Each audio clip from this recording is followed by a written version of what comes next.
أعوذ بالله من الشيطان الرجيم.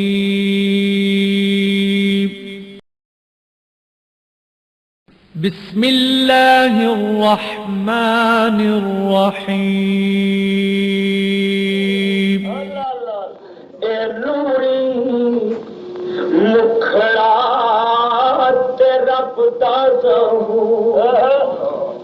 اج پڑھن دیوانے سبحان اللہ تے سنن حضور اج پڑھن دیوانے سبحان اللہ تے سنن حضور اج پڑھن دیوانے اللہ اللہ اللہ تے سنن حضور اج پڑھن دیوانے سبحان اللہ تے سنن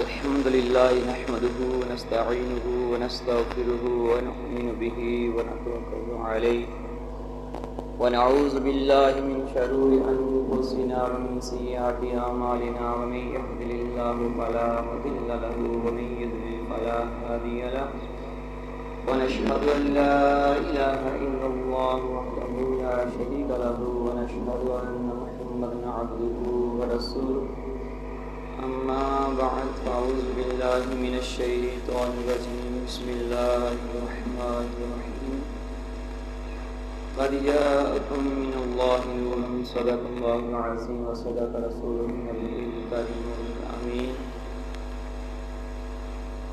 يا رسول الله انظر حالنا يا حبيب الله اسمع قالنا إنني في بحر هم مغرق خذ يدي ساحلنا أشكالنا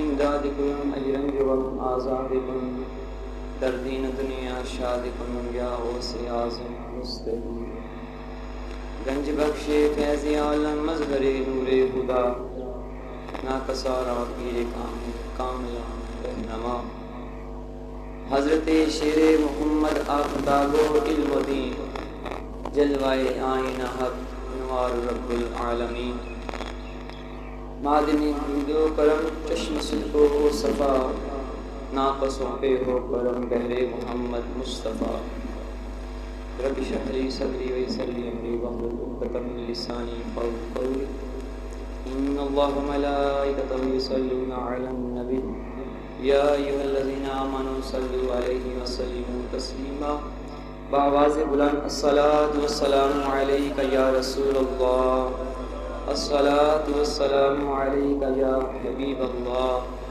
الصلاة والسلام عليك يا نبي الله وعلى آلك وأصحابك يا نور الله.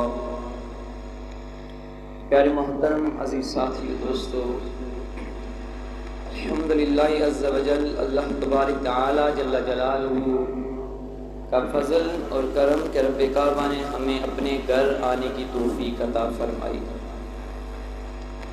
اللہ تبارک تعالی جل جلالہ کی بارگاہ میں دعا ہے کہ اللہ تبارک تعالی مجھے حق اور سچ بیان کرنے کی توفیق عطا فرمائے اور ہمیں سن کر اس پہ عمل کرنے کی توفیق عطا فرمائے.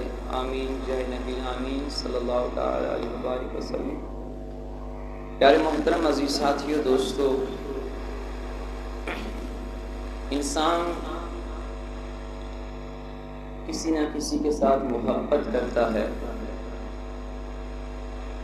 محبت انسان اسی کے ساتھ کرتا ہے جو انسان کو اچھا لگے، پیارا لگے. محبوب جس سے محبت کی جائے، محب اپنے محبوب کو اس انداز سے دیکھنا پسند کرتا ہے کہ اس کی مثل کوئی اور نہ ہو. اگر محبوب کے اندر جو بھی معاملات ہوں، محبت کرنے والا کسی معاملات پہ نظر نہیں رکھتا، بلکہ یہی ایک تصور باندھتا ہے کہ مجھے اس ذات کے ساتھ، اس بندے کے ساتھ محبت ہے، اور محبت سے بڑھ جائے تو اسے عشق کہتے ہیں، اسے عشق کہتے ہیں۔ اور عشق کہتے کسے ہیں؟ عشق کسے کہتے ہیں؟ فرمایا عشق اسے کہتے ہیں جس کی انتہا اتنی ہو کہ جہاں علم و عمل، شعور، انسان کا عقل اور شعور ختم ہو جائے، اس کی انتہا ہو جائے، عشق کو سمجھ نہ سکے، فرمایا اس کو عشق کہا جاتا ہے۔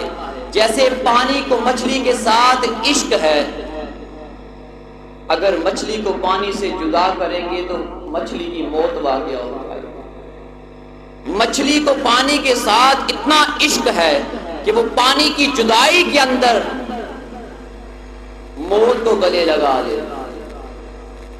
انسان کو اپنی سانس کے ساتھ اتنا عشق ہے کہ اگر انسان کی سانس کی مالا ٹوٹ جائے تو انسان کی موت واقع ہو جائے۔ اور عشق اسی کو کہتے ہیں کہ اگر محبت کرنے والے کے ساتھ محب جدائی اختیار کر لے، اس سے جدا ہو جائے، فرمایا اس کی موت واقع ہو جائے، محبوب کے بغیر وہ زندہ نہ رہ سکے، وہ اپنے محبوب کے سوا زندہ نہ رہ سکے۔ اور انسان محبت کس سے کرتا ہے؟ محبت کی پہلی شرط کیا ہے جس سے محبت ہو جائے؟ کہ سامنے والے جس سے محبت کی جائے وہ سونا ہو، وہ کیا ہو؟ سونا ہو، وہ رج کے سونا ہو، اس جیسا کوئی نظر نہ آئے۔ اب میری آنکھ کسی اور کو باتی نہیں، فرمایا سونا ہو، محبوب اتنا سونا ہو کہ محبت کرنے والا اس پہ نظر رکھے اور اس کے سوا اس کو کوئی اور نظر ہی نہ آئے۔ فرمایا اس کو عشق کہتے ہیں، اس کو محبت کہتے ہیں۔ دنیا لاکھ عیب نکالے، لاکھ یہ کہے کہ اس کے اندر فلاں مسئلہ ہے، فلاں عیب ہے، فلاں معاملات ہیں، لیکن محبت کرنے والا اس سے اتنی بے پناہ محبت کرتا ہے کہ اس کو کچھ نظر نہیں آتا۔ جہاں دیکھا تجھی کو پایا، جہاں دیکھا تجھی کو پایا۔ اور پیارے عزیز ساتھیو دوستو، محبوب اور محب کا پیار دیکھیں۔ یہ تو دنیا کے معاملات ہیں، انسان کے ساتھ محبت کرتا ہے، لیلا مجنو کی محبت ہے، ہیر رانجھے کی محبت ہے، دنیا گن گاتی ہے، دنیا یاد کرتی ہے، لیکن آئے نا اس محبت کی طرف چلتے ہیں جو محبت اللہ تبارک تعالی جل جلالہ نے اپنے پیارے محبوب کے ساتھ کی۔ رب فرماتا ہے اے دنیا والو، اے لوگو، میرے محبوب کی اتباع کرو، میں تجھ سے محبت کرنا شروع ہو جاؤں گا۔ میرے محبوب کی اطاعت فرما برداری کرو، میں تجھے محبوب بنا لوں گا۔ میرے محبوب کے ساتھ وفاداری کرو، میں رب ہو کے تجھ سے وفاداری کروں۔ رب یہ نہیں فرماتا کہ میرے ساتھ محبت کرو۔ انسان کو رب کے ساتھ تو محبت ہے ہی ہے، ہر بندہ جانتا ہے وہ خالق کل کائنات ہے، اس نے دنیا کو پیدا کیا ہے، لیکن رب محب ہو کے محبوب کی طرف اشارہ کرتا ہے کہ لوگوں میرے محبوب کی اتباع کرو، میرے محبوب سے محبت کرو۔ اگر میری قربت چاہتے ہو، اگر میری ذات کو اپنے اوپر مہربانی کرنا دیکھنا چاہتے ہو تو میرے محبوب کی اتباع کرو، میرے محبوب کے ساتھ محبت کرو۔ پیارے عزیز ساتھیو دوستو، اللہ تبارک تعالی جل جلالہ کے محبوب کریم علیہ الصلوۃ والسلام نہایت ہی خوبصورت، ان جیسا دنیا میں نہ کوئی پیدا ہوا ہے نہ ہوگا۔ زلیخا حضرت سیدنا یوسف علیہ السلام کے عشق میں مبتلا ہو جاتی ہے۔ زلیخا حضرت یوسف علیہ نبینا علیہ السلام کے عشق و محبت میں گرفتار ہو جاتی ہے، دن رات حضرت یوسف علیہ نبی علیہ الصلوۃ والسلام کی محبت میں گرفتار ہوتی ہے، نہ بھوک کی پتہ، نہ پیاس کا پتہ، نہ کھانے کی ہوش، نہ پینے کا ہوش، نیندیں اڑ جاتی ہیں، ہر وقت جدھر دیکھا تو ہی تو نظر آئے۔ فرمایا حضرت زلیخا کو حضرت یوسف علیہ نبی علیہ الصلوۃ والسلام کی محبت اتنی زیادہ ہو چکی تھی کہ انہیں ہوش تک نہ تھا۔ لوگ زلیخا کو دیوانہ کہتے تھے، یہ دیوانی ہے۔ اور جس وقت زلیخا حضرت یوسف علیہ الصلوۃ والسلام کو خریدتی ہیں، آپ نے 360 جوڑے سلوائے۔ کتنے؟ 360 جوڑے سلوائے اور 360 پوشاک بنوائی۔ ہر روز ایک نیا جوڑا پہن کے حضرت یوسف کی بارگاہ میں بیٹھ جاتی ہیں اور حضرت یوسف کو ایک پوشاک پہنا کے اپنے سامنے رکھ لیتی ہیں۔ کام کیا کرتی ہیں؟ صرف یوسف علیہ نبی علیہ الصلوۃ والسلام کو تکتی ہیں، صرف دیدار کرتی ہیں۔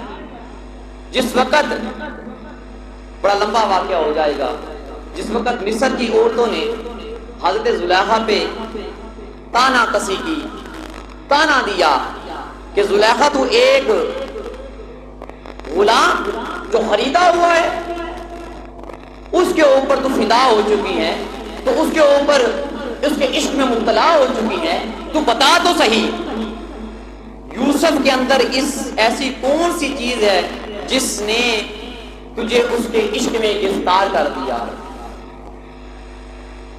حضرت زلیخا نے ان مصر کی عورتوں سے یہ کہا کہ میں اپنے محبوب کا ایک جلوہ آپ کے سامنے رکھوں، فلاں ٹائم پہ آپ تمہیں حضرت یوسف علیہ نبی علیہ الصلوۃ والسلام کا دیدار کرواؤں۔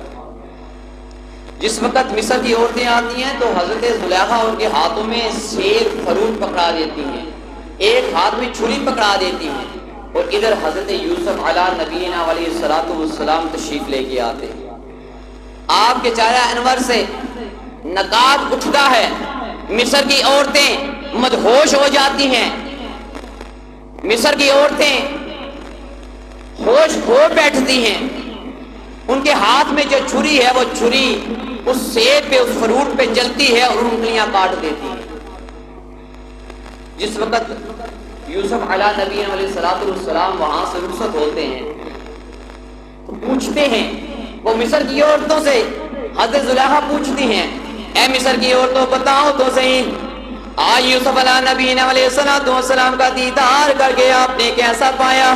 مصر کی عورتوں نے کہا، ما ھذا بشرا ان ھذا الا ملک کریم، اللہ کی قسم ہے یہ کوئی بشر نہیں ہے، اللہ کی قسم ہے یہ کوئی انسان نہیں ہے، رب کی قسم ہے یہ کوئی بشر انسان نہیں ہے بلکہ اللہ کا برگزیدہ فرشتہ لگتا ہے۔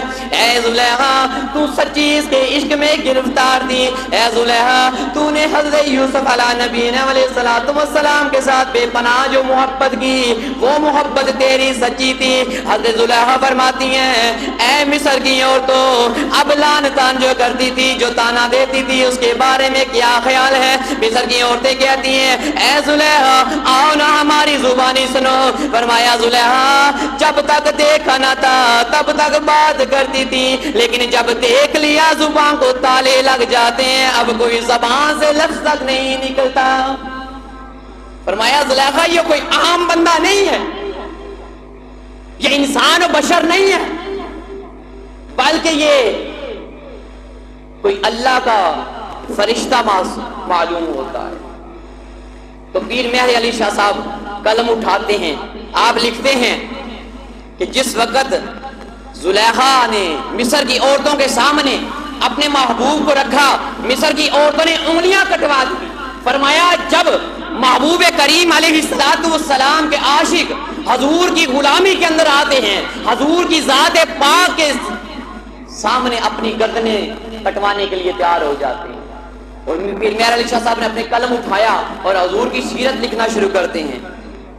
جس وقت سیرت لکھنا شروع کرتے ہیں آپ نے فرمایا کیا مثل لکھوں؟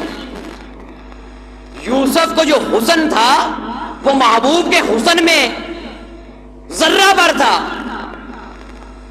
یوسف اتنا خوبصورت تھا. فرمایا حضرت یوسف کو اللہ تبارک تعالیٰ نے جو حسن عطا فرمایا اس حسن کو ایک سائیڈ پہ رکھ دیا جائے, خالق کائنات کے تمام چیزوں کو ایک سائیڈ پہ رکھ دیا جائے, لیکن محبوب کے حسن کا ایک ذرہ بھی نہیں بن سکتا. محبوب اتنے خوبصورت تھے. اور پیر میرا جیسا سے فرماتے ہیں کوئی مثل نہ ڈولن دی, کوئی مثل نہ ڈولن دے, چپ کر مہر علی اتھے جا نہیں بولن دی. آپ نے قلم روک دی, فرمایا اس سے آگے میں لکھ ہی نہیں سکتا, میں کیا لکھوں. حضور کے حسن کا باب اگر لکھنا شروع کر دیا جائے, دنیا کی تمام کلمے ٹوٹ جائیں, تمام سیاہیں ختم ہو جائیں, تمام پانی سیاہی بن جائیں, تمام درخت کلمے بن جائیں, لیکن حضور کے حسن کا ایک باب بھی مکمل نہیں ہو سکتا, ایک باب بھی مکمل نہیں ہو سکتا. اور پیارے محترم عزیز ساتھیو دوستو, جس وقت مصر کے بادشاہ حضرت یوسف علیہ نبینا علیہ الصلوۃ والسلام مقرر ہوئے, 7 سال قحط پڑا. المختصر کہ جس وقت آخری 3 مہینے گزرے, راشن ختم ہو جاتا ہے. مصر کے لوگ جنہوں نے یوسف علیہ نبینا علیہ الصلوۃ والسلام کو خریدا یا غلام بنا کے بھیجا, وہ آج ان کی آل اولاد حضرت یوسف کی غلامی میں ہیں. فرمایا یا بادشاہی مصر, اب کھانے کے لیے کچھ نہیں ہے, کچھ دیا جائے. کہا ختم ہو گیا, غلہ ختم ہو گیا. کہا لائن بنا لو. اہل مصر نے لائنیں بنانا شروع کر دیں, اہل مصر نے لائنیں بنانا شروع کر دیں. امام حسین کا حسن اور امام حسن کا حسن حضور آقا علیہ الصلوۃ والسلام کی ذات پاک سے ملتا ہے. آپ مشابہت رکھتے ہیں حضور آقا علیہ الصلوۃ والسلام کی, لیکن وہ حسن وہ بھی بڑا حسن کمال والا ہے. لیکن ادھر حضرت یوسف علیہ نبینا علیہ الصلوۃ والسلام اپنے حسن کو لے کے بیٹھتے ہیں اہل مصر کے سامنے. نقاب اپنا حجاب چہرے سے اٹھاتے ہیں اور اہل مصر دیکھتے جاتے ہیں, گزرتے جاتے ہیں.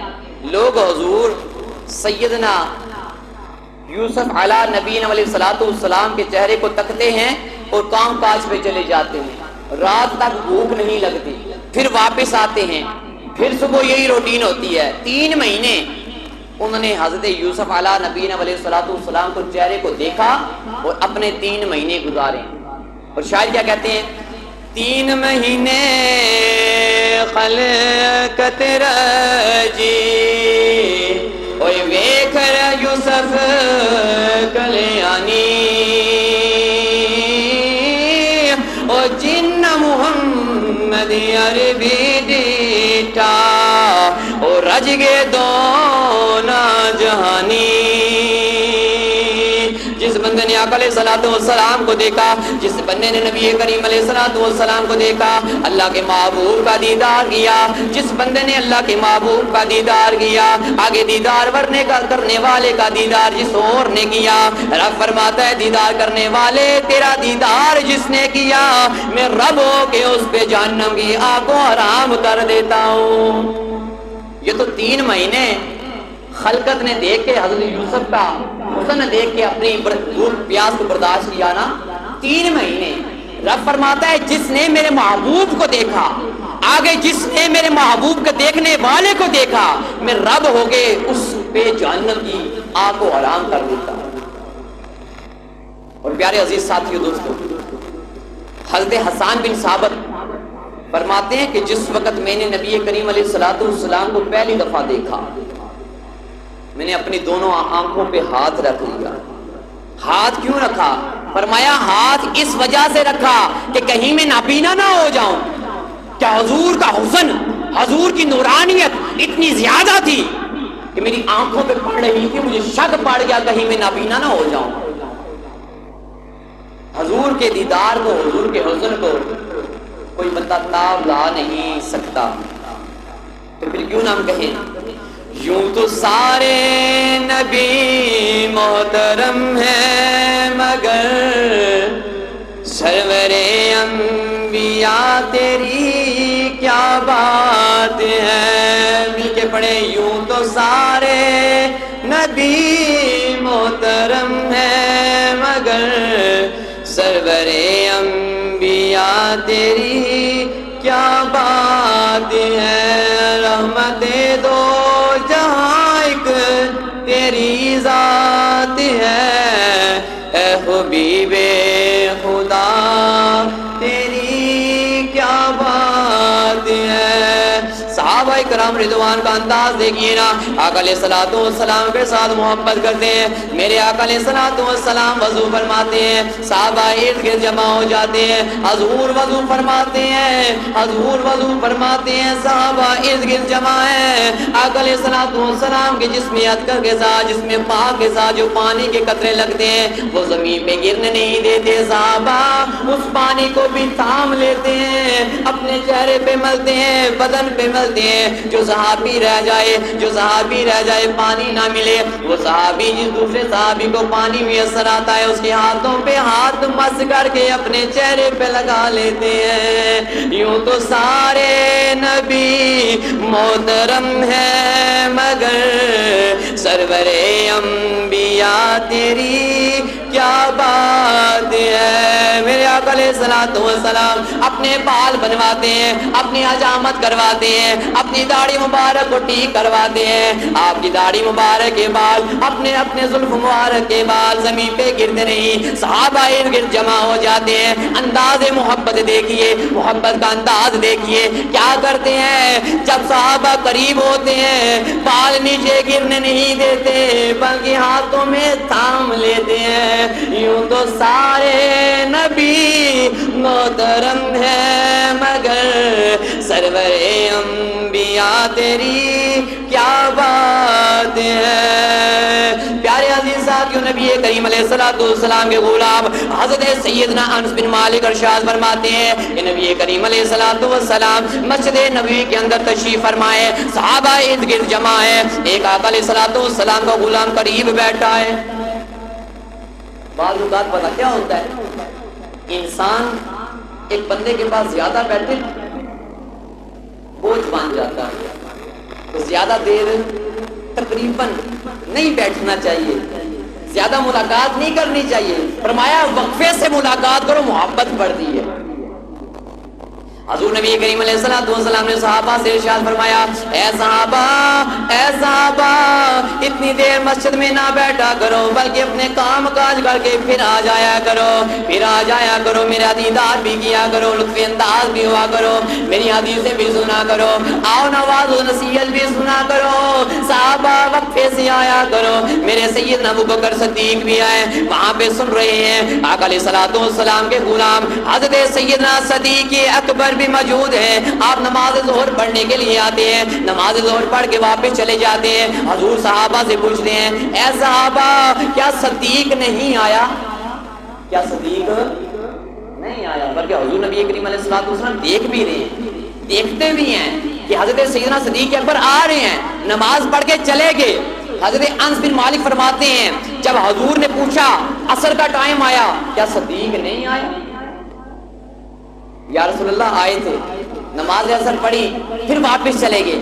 نماز مغرب کا وقت آیا، نبی کریم علیہ الصلوۃ والسلام نے حضرت سیدنا انس بن مالک سے فرمایا، اے انس بتا دو صحیح صدیق آیا یا نہیں آیا؟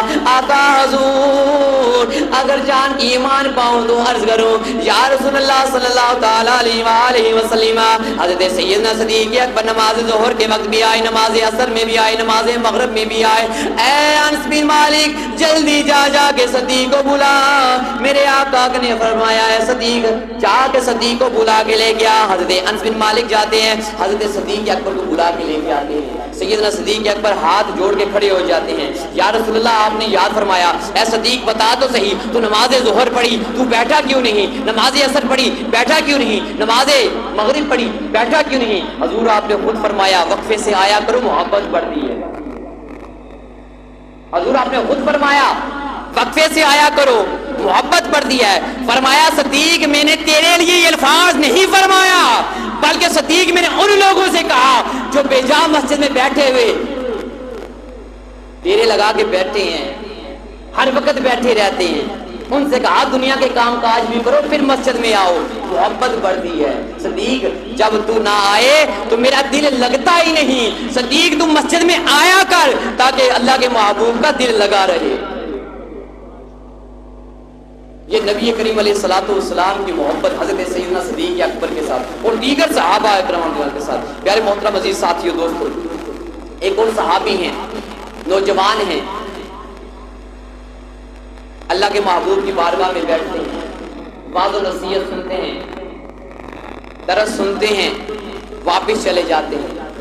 آپ کی شادی ہوئی، شادی کی پہلی رات ہے، دلہن گھر کے اندر موجود ہے، آپ نبی کریم علیہ الصلوۃ والسلام کی بارگاہ میں بیٹھتے ہیں، بیٹھے رہتے ہیں، وعظ و نصیحت سنتے ہیں، حضور کے فرمان سنتے ہیں، وہ یاد ہی نہیں رہتا کہ آج میری شادی کی پہلی رات ہے، یاد ہی نہیں رہتا کہ آج میری شادی کی پہلی رات ہے، دلہن میرے کمرے میں بیٹھی میرے انتظار میں ہے، وہ میرے انتظار کر رہی ہوتی ہے، یاد ہی نہیں رہتا۔ حضور کی بارگاہ میں بیٹھ کے سب کچھ بھول جاتے ہیں۔ اور ایک ہم ہیں، ہمیں اپنی شادیوں پہ یاد ہی نہیں رہتا کہ نماز فجر پڑھنی ہے یا نہیں پڑھنی، ہمیں اپنی شادیوں پہ، باراتوں پہ، ڈول ڈمکوں میں یاد ہی نہیں رہتا کہ اذانیں ہو رہی ہیں یا نہیں ہو رہی، ہمیں یاد ہی نہیں رہتا۔ وہ صحابی رسول کھڑے ہوتے ہیں، حضور فرماتے ہیں نوجوان کیا آج تیری شادی کی پہلی رات نہیں ہے؟ حضور ہے، جا تیری دلہن تیرے انتظار کر رہی ہے۔ آپ چلے جاتے ہیں، جوتے اتارتے ہیں، دلہن کے پلنگ پہ بیٹھ جاتے ہیں، ابھی سلام دعا کرتے ہیں، اپنا ہاتھ دلہن کی گھونگھٹ کی طرف کرتے ہیں کہ چہرہ دیکھ لوں۔ ادھر سیدنا بلال حبشی آواز لگاتے ہوئے آتے ہیں کہ اے نوجوانوں، اللہ کے محبوب نے یاد فرمایا ہے کل جنگ کے لیے جانا ہے، اللہ کے محبوب نے یاد فرمایا ہے۔ وہ نوجوان جس کی شادی کی پہلی رات ہے، ابھی دلہن کو دیکھا نہیں لیکن دلہن کی طرف ہاتھ بڑھایا کہ دلہن کا چہرہ دیکھ لوں، ہاتھ وہاں سے واپس لیا اور جوتے پہنے، دروازے کی کنڈی کھولی، باہر نکلنے لگے، دلہن بھاگتی ہوئی آتی ہے، قدموں میں گر جاتی ہے۔ میرے سرتاج، آج ہماری شادی کی پہلی رات ہے، آج ہم مل بیٹھ کے پیار محبت کی باتیں کریں گے، آج آپ میرے پاس رہیں گے، میرا حق ہے۔ میرے سرتاج یہ حق مجھ سے نہ چھین۔ تو صحابی رسول اپنی دلہن کا ہاتھ اپنے پلو سے چھڑوا کے کہتا ہے کہ اے نادان لڑکی، کیا تجھے پتا نہیں ابھی ابھی سیدنا بلال حبشی کیا فرما کے گئے ہیں کہ حضور نے یاد فرمایا ہے میری اس طرح کی لاکھوں راتیں آ جائیں، میں ہر رات کو حضور کے قدموں پہ نثار کر کے پھینک دوں، بلکہ میں حضور کے فرمان کو انکار نہیں کر سکتا، میں حضور کی بارگاہ میں جا رہا ہوں۔ چلے جاتے ہیں، رات گزرتی ہے، صبح جنگ کے لیے چلے جاتے ہیں۔ وہ نوجوان صحابی رسول جنگ و جدل میں تلوار اٹھائے جھگڑا کرتے ہیں، لڑائی کرتے ہیں، سارے معاملات ہوتے ہیں، مدہوش ہو جاتے ہیں، زخم چکنا چور ہو جاتا ہے، جسم زخموں کے ساتھ نڈھال ہو کے گر جاتے ہیں۔ حضرت سیدنا بلال حبشی قریب جاتے ہیں، کیا آپ کو پانی پلا دیا جائے؟ اور آؤ بلال حبشی کی طرف چلتے ہیں۔ بلال حبشی کا عشق کیسا ہے حضور کے ساتھ؟ حضرت سیدنا بلال حبشی مکے کی گلیوں میں چلتے ہیں، ایک شخص حضور کی بارگاہ میں آتا ہے، یا رسول اللہ صلی اللہ تعالی علیہ وآلہ وبارک وسلم۔ حضرت بلال حبشی مکے کی گلیوں کے اندر اکڑ اکڑ کر چلتے ہیں، یا رسول اللہ بلال اکڑ کر چلتے ہیں۔ حضرت سیدنا بلال حبشی کی شکایت لگ جاتی ہے، حضور صحابہ سے فرماتے ہیں صحابہ جاؤ جا کے بلال کو بلا کے لے کے آؤ۔ حضرت بلال حبشی کو بلایا جاتا ہے، آپ حاضر ہو جاتے ہیں۔ اللہ کے محبوب فرماتے ہیں بلال بتا تو صحیح آج تیری شکایت آئی ہے، تو مدینے کی گلیوں میں گھومتا ہے جب اکڑ اکڑ کر چلتا ہے۔ اس سے پہلے ایک راوی لکھتے ہیں کہ اللہ کے محبوب بتاتے نہیں، پوچھتے ہیں بلال اللہ تبارک تعالی جل جلالہ نے زمین پہ اکڑ کر چلنے سے منع فرمایا ہے؟ بلال عرض کرتے ہیں یا رسول اللہ اللہ تبارک تعالی نے حق فرمایا۔ پھر حضرت علیہ الصلوۃ والسلام پوچھتے ہیں اے سیدنا بلال حبشی پھر تو بتا تو مدینے کی گلیوں میں اکڑ کر کیوں چلتا ہے؟ اللہ کے محبوب نے جب یہ پوچھا، اللہ کے محبوب کے غلام سیدنا بلال حبشی جواب عرض کرتے ہیں مولا کل کائنات کے محبوب سرور انبیاء علیہ الصلوۃ والسلام میں غلام میرا باپ غلام میرا دادا غلام میں غلام میرا باپ غلام میرا دادا غلام میری جرت کیا کہ مکے کی گلیوں کے اندر مدینے کی گلیوں کے اندر آپ کی سلطنت کے اندر میں اکڑ کر چلوں بلکہ میں سر جھکا کے چلتا ہوں اے بلال بتا تو صحیح صحابہ نے جو شکایت کی ہے وہ شکایت جھوٹی ہے وہ شکایت کیا جھوٹی ہے ہاتھ جوڑ کے کھڑے ہوتے ہیں یا رسول اللہ صلی اللہ تعالی علیہ وبارک وسلم شکایت تو جھوٹی نہیں بلکہ ایک وجہ ہے ہر وقت میں اکڑ کر نہیں چلتا بلکہ چلنے کی وجہ یہ ہے جب یود النساء اپنے گلبان کو کھول کے سینہ تان کے میرے پاس سے گزرتے ہیں میرے اندر سے آواز آتی ہے بلال یہ جھوٹا ہو کے سینہ تان کے گلبان کے بٹن کھول کے تیرے سامنے اکڑ کر چلتا ہے تو سچا ہو کے کیوں جھک کر چلتا ہے آقا میں ان غلاموں کو ان یود النساء کو بتانا چاہتا ہوں کہ میں محبوب کا غلام ہوں میں بھی جھک کے نہیں بلکہ اکڑ کر چلتا ہوں چودھری صاحب کا نوکر ہو تو اس کے ٹھاٹ باٹ ہوتے نہیں ہوتے ملک صاحب کے نوکر ہوں تو ٹھاٹ باٹ چودھریوں جیسے ہی ہوتے ہیں رانا صاحب کا M N A M P A کا ملازم ہو اس کے ٹھاٹ باٹ بھی بہرے ہی ہوتے ہیں اس سے بھی ملاقات کرنے کے لیے بڑا وقت چاہیے ہوتا ہے پتہ نہیں نوکر صاحب ملیں گے نہیں ان کے ملازم ہیں ان کے پی ہیں ان تک خبر پہنچانے کے لیے اس کے نوکر سے ملاقات کرنی پڑے گی فرمایا بلال تو اکڑ کے چلتا کیوں ہے آقا میں اس وجہ سے چلتا ہوں کہ جب یہود النساء اپنے گلبان کو کھول کے سینے کو جوڑا کر کے چلتے ہیں تو میں غلام یہ بتانا چاہتا ہوں کہ محمد عربی کا غلام ہوں میں محمد عربی کا غلام ہوں ادھر حضرت سیدنا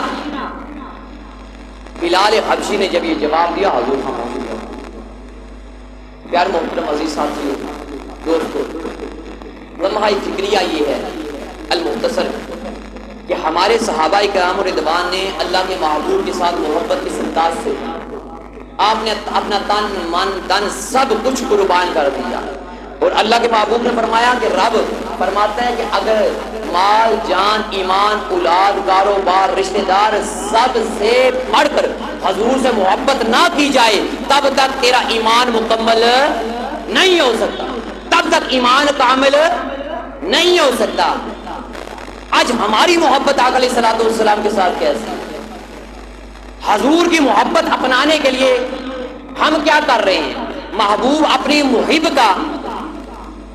اپنے محبوب کی ہر صورت اپنانے کی کوشش کرتا ہے میرے محبوب کو یہ پسند ہے میں اس کا خیال کروں میرا محبوب اس چیز سے ناراض ہو جاتا ہے اس بات سے ناراض ہو جاتا ہے میں یہ کام نہ کروں یہ دنیا کے اندر جو محب اور محبوب ہیں یہ معاملات آپ دنیا میں دیکھ رہے ہوتے ہیں لیکن جس محبوب کی ذات کی خاطر اللہ تبارک تعالی جل جلالہ نے پوری خالق کائنات نے پوری دنیا کو سجا دیا یہ رب کا تھوڑا فضل ہے کہ رب نے اپنے محبوب کی امت میں ہمیں پیدا کیا ہم اپنے محبوب کے لیے ہم محب ہیں محبت کرنے والے ہیں ہم اپنے محبوب کی کون کون سی ادا کو اپنے اندر سما رہے ہیں ہمارے محبوب کریم علیہ الصلوۃ والسلام کے چہرے مبارک پہ داڑھی شریف ہم حضور کی اس سنت کو زندہ کرنے کے لیے کیا ہم نے اپنے چہرے پہ داڑھی سجا لی داڑھی مبارک مرد کی شان ہے داڑھی مبارک مرد کی جرأت و بہادری ہے مرد اور عورت کے درمیان میں اگر فرق ہے تو وہ داڑھی کا فرق ہے ہم نے داڑھی کو معاذ اللہ صبح اٹھتے ہیں قتل کرتے ہیں شہید کرتے ہیں اور گندی نالیوں میں بہا دیتے ہیں یہ ہماری محبت کیسی ہے حضور کے ساتھ 12 ربیع الاول شریف کا مہینہ آتا ہے ہم جھنڈیاں اٹھا کے نعرے لگاتے ہیں حضور کے ساتھ محبت ہے غلام ہے حضور کے غلام ہے غلام یہ رسول میں عشق بھی یہ غلام یہ رسول میں موت بھی قبول ہے ہمیں موت قبول ہے لیکن ہمیں داڑھی قبول نہیں موت قبول ہے ہمیں حضور جیسا لباس پہنا قبول نہیں ہے ہم انگریزوں کا لباس پہننا شروع کرتے ہیں موت قبول ہے لیکن ہم حضور علیہ الصلوۃ والسلام کے فرمان کے مطابق اپنی زندگی بسر کرنا دشوار سمجھتے ہیں میرے آقا محبوب کریم علیہ الصلوۃ والسلام نے کبھی کسی صحابی رسول کو سمجھانے کے لیے بلایا تو بڑے پیارے انداز سے بلایا بڑے دھیمے انداز سے آپ نے صحابہ کو سمجھایا، کیا بچہ ہے، کیا بڑا ہے، کیا بزرگ ہے، بڑے پیارے انداز سے سمجھایا. لیکن ہمارا انداز کیا ہے؟ ہم کس انداز سے سمجھا رہے ہوتے ہیں؟ ہم نے کبھی نہیں سوچا کہ ہم اس انداز سے سمجھائیں گے اس کی دل آزاری ہوگی، اس کا دل دکھ جائے گا، یہ ناراض ہو جائے گا. کیا ایسا نہ طریقہ نہیں؟ اللہ کے محبوب نے فرمایا کہ ایک عورت آپ کی شریک حیات، آپ کی زندگی کے اندر ایک گاڑی کے دو پہیے ہیں، عورت اور مرد. مرد اپنی مردانگی اپنی بیوی پہ چلاتا ہے، باہر ہو سکتا ہے 4 بندوں کے سامنے بیٹھ کے وہ بات کرنے سے قاصر ہو، لیکن اپنی بیوی پہ وہ لان تان مار پیٹ کرنے سے وہ قاصر نہیں ہے. کہ رب کے محبوب کا یہ طریقہ کار تھا معاذ اللہ. اگر نمک تیز ہو جاتا ہے تو معاذ اللہ پہلی تو گالی گلوچ تک بات جاتی ہے، گالی گلوچ سے ہٹ جائیں تو مار پیٹ تک معاملہ پہنچ جاتا ہے. کہ اللہ کے محبوب نے اس چیز کی حکم دیا نہیں، منع ہی کرنا ہے نا. پوچھ لیں آج خیریت تھی؟ کل ماشاءاللہ آپ کی ہانڈی بڑی صحیح انداز سے بنی تھی، آج کچھ نمک تیز ہو گیا، طبیعت ٹھیک تھی نا، کچھ کام تو زیادہ نہیں تھا، کیا بچوں نے تنگ تو نہیں کیا ہوا تھا، کیا کوئی پریشانی تو نہیں تھی، کیا وجہ ہے؟ نمک تیز ہو گیا، چلیں خیر ہے، کوئی مسئلہ نہیں ہے، کل نہیں تیز ہوگا، ہو جاتا ہے. پریشانی کیا عالم میں تھی، ٹینشن نہ کیا کریں، اللہ تعالیٰ کرم فرمائے. یہ انداز ہے نا سمجھانے کا. میں آخری بات کر کے اجازت چاہتا ہوں. کچھ دن پہلے نا، یہ کل پرسوں کی بات ہے، بندے کے پاس بیٹھا تھا، بچے کے پاس. میں نے اس سے کہا کہ یار آپ کے فلاں جو رشتہ دار ہے نا، اس کی اولاد کی تربیت دیکھ کے میں خوش ہو جاتا ہوں. اس نے کہا کہ وہ میرے رشتے میں فلاں لگتے ہیں. تو میں نے کہا یار آپ جیسی ان جیسی حرکتیں بھی آپ کے اندر ہونی چاہیے تھی. اس نے کہا کہ بات یہ ہے کہ میں نے کبھی بھی اپنے اس رشتہ دار کو اپنے بچوں کے اوپر جبر کرتے نہیں دیکھا. اگر کوئی کام غلط ہو بھی جاتا وہ پاس بٹھا کے، بیٹا یہ کام اگر آپ ایسے اس انداز سے کرتے یہ کام ایسے بڑے اچھے انداز سے ہو جاتا. لیکن ہمارا جو بچپن گزرا، جو لڑکپن گزرا، پہلے ہمیں 4 تھپڑ لگتے تھے، اس کے بعد سمجھایا جاتا تھا. ایسے بچے بگڑ جاتے ہیں. میں نے کئیوں کو دیکھا. اپنے محلے کی بات کروں تو ایک شخص کو میں جانتا ہوں جس نے پوری زندگی، جو میں نے دیکھا، اگر ڈنڈا اٹھا کے بچوں کے پیچھے ہی پڑا رہا ہے، نماز پڑھنے جاؤ، یہ کرو وہ کرو، یہاں کے کھڑے ہو، وہاں پہ کیوں کھڑے ہو، اس کے ساتھ کیوں چل رہے ہو، اس کے ساتھ کیوں چل رہے ہو. کوئی نہیں دیکھا کہ لڑکوں کے سامنے مار پیٹ کر رہا ہے، کوئی نہیں دیکھا بازاری کے اندر مار پیٹ کر رہا ہے، کوئی نہیں دیکھا لڑکوں کے ساتھ کھیلتے کھیلتے اس نے کپڑے دھونے والا ڈنڈا اٹھا کے مار پیٹ شروع کر دی. لیکن آج میں اس کی اولاد کا حال یہ دیکھ رہا ہوں کہ وہ پھیتا پھیتا ہو چکے. جتنا اس نے جبر کیا، جتنی اس نے سختی کی، جتنا اس نے سمجھایا، آج اس کی اولاد کسی، پنجابی کہتے ہیں کسی پانڈے کا ٹکن ہے ہی نہیں. تو خدارا حضور نبی کریم علیہ السلام کی سیرت کے ساتھ اپنی زندگی کو وابستہ کریں، اپنے محبوب کی محبت میں آ کے اپنی شکل و صورت محبوب جیسی بنا لیں، اپنے کردار کو محبوب کریم علیہ السلام جیسا بنا لیں. آپ کی سیرت، آپ کی صورت، آپ کا انداز اپنے محبوب جیسا ہونا چاہیے تاکہ دیکھنے والا پتہ چل جائے یہ عاشق رسول ہیں. یہ نہیں فصلی بٹیرے، میلاد کا موسم آیا تو ہم میلادی ہیں، نماز کا پتہ نہیں، جلوس نکل رہا ہے، نماز کا پتہ ہی نہیں ہے. پیارے عزیز ساتھیو دوستو، اللہ تعالیٰ ہم سب کو ان تمام باتوں پہ عمل کرنے کی توفیق عطا فرمائے. باغ میرے وچ بلبل بولے، باغ میرے وچ ہریل توتا پھردا ڈالی ڈالی، باغ میرے وچ ہریل توتا پھردا ڈالی ڈالی، کڈ کلیجا یوسف کھڑیا پنجرا رہ گیا خالی. اگر حضور کی محبت جسم کے اندر نہیں ہے، دل کے اندر نہیں ہے تو خالی پنجرا ہے، اس پنجرے کا کوئی فائدہ نہیں ہے. نماز، زکوٰۃ، روزہ، حج، یہ تمام اعمال آپ کر لیں، تمام تر معاملات میں جدوجہد کرتے رہیں، ایک دوسرے سے بڑھ کے کرتے رہیں، حج و عمرہ کر کے آئیں، زکوٰۃ دیتے رہیں، فطرانہ دیتے رہیں، نوافل ادا کرتے رہیں، مسجد کو آباد کرتے رہیں. لیکن جب تک اللہ کے محبوب کی محبت کا ذرہ پر بھی آپ کے سینے کے اندر نہیں ہے، آپ کی تمام تر معاملات اللہ کے ہاں قابل قبول نہیں ہیں. تو اس وجہ سے اپنے محبوب کریم علیہ الصلوۃ والسلام کے ساتھ بے پناہ محبت کیجئے، اپنی اولاد کو آقا علیہ الصلوۃ والسلام کی سیرت پڑھ کے سنائیے تاکہ آپ کی اولاد حضور نبی کریم علیہ الصلوۃ والسلام کی غلامی میں کے اندر آ جائے۔ اللہ تعالی ہم سب کو توفیق عطا فرمائے، آمین بجاہ نبی آمین صلی اللہ تعالی علیہ وسلم۔